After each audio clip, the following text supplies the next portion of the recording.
В муниципалитетах Коми продолжается обсуждение новых проектов в рамках региональной программы «Народный бюджет» на 2022 год. На сегодняшний день провели почти 150 собраний, из 450 запланированных. Рассмотрено уже более 300 проектов от населения. Среди них отапливаемые автобусные остановки, спортивные и детские площадки и многое другое. О том, какие инициативы предлагают в этом году в Ухте, расскажет Виктория Науменко.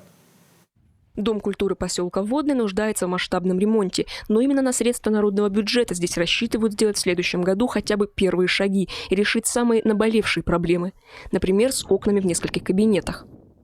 Непосредственно в моем кабинете, еще нескольких, мы хотим заменить старые окна. Вот посмотрите, давно высохли рамы, да, не пропускает тепло. Зимой в этом кабинете очень холодно. Порой нам приходится заниматься с детьми в верхней одежде, то есть некомфортно. А в зале хореографии в ремонте нуждаются и двери. Сейчас из-за неисправных дверных коробок они просто не закрываются. Мы находимся в хореографическом кабинете. Здесь занимается очень много детей. Кабинет расписан ежедневно. И, конечно же, он нуждается полностью в ремонте, но начнем мы с замены окон и дверных проемов, потому что закрыть невозможно, все двери расшатаны, коробки, и даже занимаясь, детям некомфортно, что проходящие мимо люди заглядывают и мешают процессу. Обязательное условие реализации предложенных проектов – одобрение граждан и их согласие в софинансировании. Идею такого точечного ремонта Дома культуры водницы полностью поддерживают. Двери утеплять вот тут, где мы собираемся, окна, в детских комнатах тоже. Если можно, все, чтобы отремонтировали, что там есть. Это собрание жителей поселка Водный уже 12-е на территории муниципалитета. Обсуждение новых проектов на 2022 год стартовали здесь 11 марта. Проекты уже обсудили в поселках Шудаяк, Ярига, в селах Кедвовом, Паромис, Кемдин, деревне Лайково, микрорайонах Подгорный, Озерный и Дальний, а также в самой Ухте. Рассматривали проекты в сфере образования, культуры, спорта. Так, в школе номер 5 предложили создать этнокультурный музей, а в 22-й, что в микрорайоне Озерный, спортивную базу.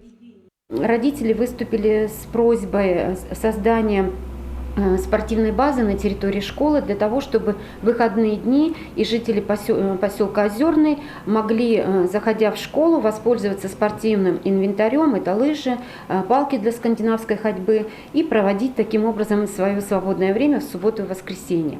Этот проект получил уже поддержку со стороны 500 человек. Я думаю, что голосование у нас продлится. В этом году впервые в рамках народного бюджета появилась возможность реализовать проекты, направленные на помощь безнадзорным животным. Главное условие здесь – обязательное софинансирование не менее 20% индивидуальным предпринимателям. С инициативой о вложении средств в такой проект в Ухте выступил Артем Строк. Молодой человек больше 2 лет помогает приюту «Добрый город» в строительстве вольеров, а в этот раз решил действовать в рамках проекта «Народный бюджет». Поголовье собак в приюте очень сильно возросло. И стал острый вопрос о размещении и содержании собак согласно федеральному закону 498, если мне память не изменяет. Там строгие требования к приютам. Поэтому вышел на конкурс «Народный бюджет» для строительства 20 вольеров. Один вольер исключает из городской среды 3 собаки. На сегодняшний день в муниципалитете осталось провести 5 собраний. На этом первый проект завершится. Далее работа инициативных групп по сбору подписей в поддержку инициатив и возможного участия граждан в финансировании. Второй этап продлится до 1 марта. Затем все проекты народного бюджета обсудят на уровне республики. И уже при одобрении 70% средств на их реализацию выделит республика, 10 муниципалитет. Решение примет межведомственная комиссия в феврале следующего года. А реализуют проекты победители до ноября 2022. Тем временем в этом году на территории Ухты реализуют 8 проектов в сфере образования, культуры и спорта. Их горожане выбрали годом ранее. Виктория Науменко, Павел Лагутин, телеканал Юрган, Ухта.